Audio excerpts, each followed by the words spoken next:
ऐसे ही 24,000 श्लोकों का ये समावेश शिव महापुराण की कथा वर्णन करती है कि कितने जन्म हमारे निकलते गए, आते गए, फिर निकलते गए, फिर आते गए।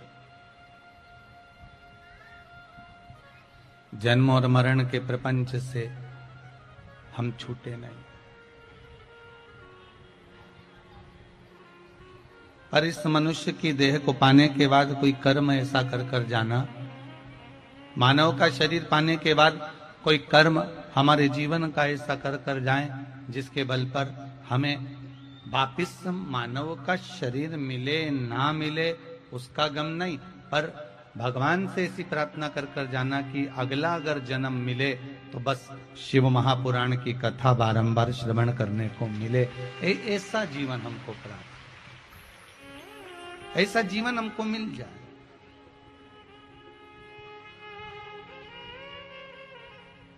और एक बार अगर मानव की देह अगर हमको मिल रही है, मानव का शरीर प्राप्त हो रहा है, भजन प्राप्त हो रहा है, स्मरण प्राप्त हो रहा है, तो वो हमें किसी भी रूप में हमें शिव की शरणागति की ओर लेकर जाए।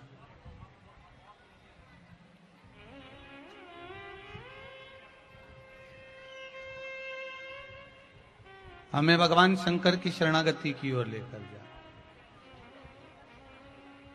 महाराज,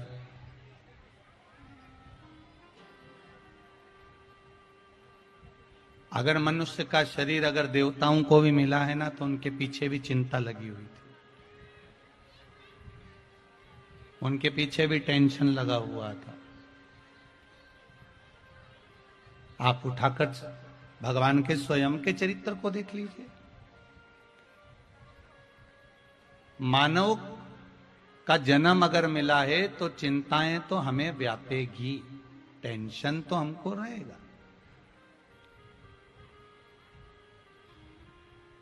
हाँ, संत के जीवन में, गुरुजन के जीवन में अगर मनुष्य का शरीर मिला है तो अच्छे से अच्छा महंत क्यों ना हो, संत क्यों ना हो, पीठाधीश्वर क्यों ना हो, मठाधीश्वर क्यों ना हो, कोई विरक्त से विरक्त भी अगर संत है, तो मानव का अगर शरीर मिला है तो टेंशन तो उसके जीवन में भी है, चिंता उसके जीवन में भी है।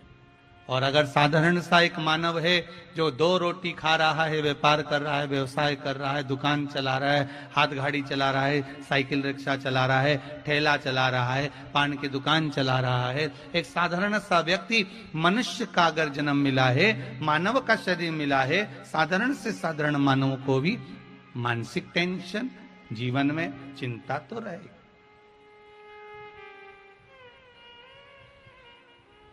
एक बात पहले कही थी, आज फिर कहते हैं।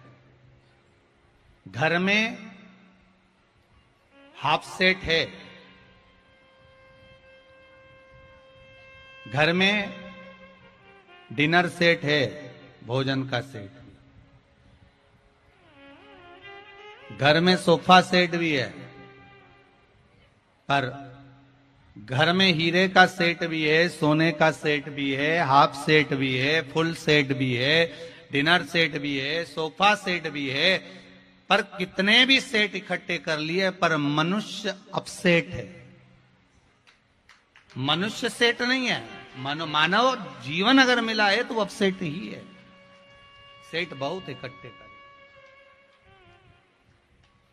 मानव का शरीर मिला है, मनुष्य की देह मिली है जीवन में, तो थोड़ा मानव का शरीर मिलने के बाद मानव अपसेट तो रहे। स्वयं मेरे राम जी महाराज, स्वयं मेरे राघव जी भी अगर इस मृत्यु लोक में आए हैं, मानव का शरीर अगर मिला है, मानव की देह प्राप्त हुई है, तो भगवान राम को भी चिंता रही है। अगर मेरे भगवान कृष्ण का अवतार हुआ है तो मेरे कृष्ण को भी चिंता रही है। चिंता किसको नहीं थी महाराज।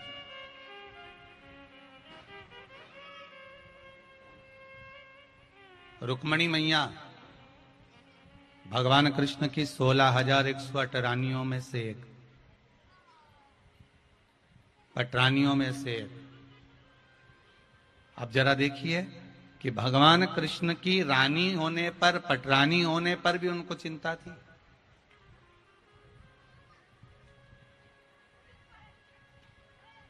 घर में बेटे का जन्म हुआ, रुक्मणी मैया के गर्भ से भगवान प्रद्युम्न का जन्म हुआ।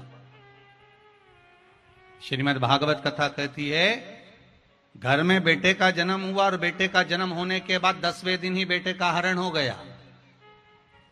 सुनिए कि नहीं सुनी भागवत जी में? सुना है ना कि बेटे का जन्म हुआ, प्रद्युम्न का जन्म हुआ और प्रद्युम्न का जन्म होने पर 10वें दिन तो बेटे का अपहरण हो गया।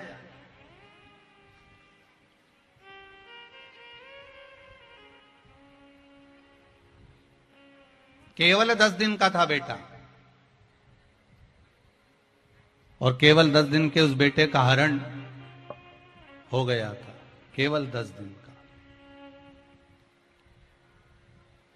अब जरा विचार करिएगा, एक माता के पास में सोए हुए पुत्र का 10वें दिन हरण हो जाना, माता कितनी रोती होगी, बिलखती होगी, कितना रोती होगी मां, कितना बिलखती होगी।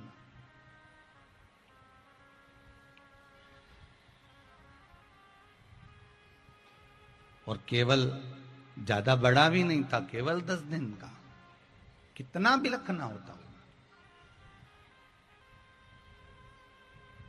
महाराज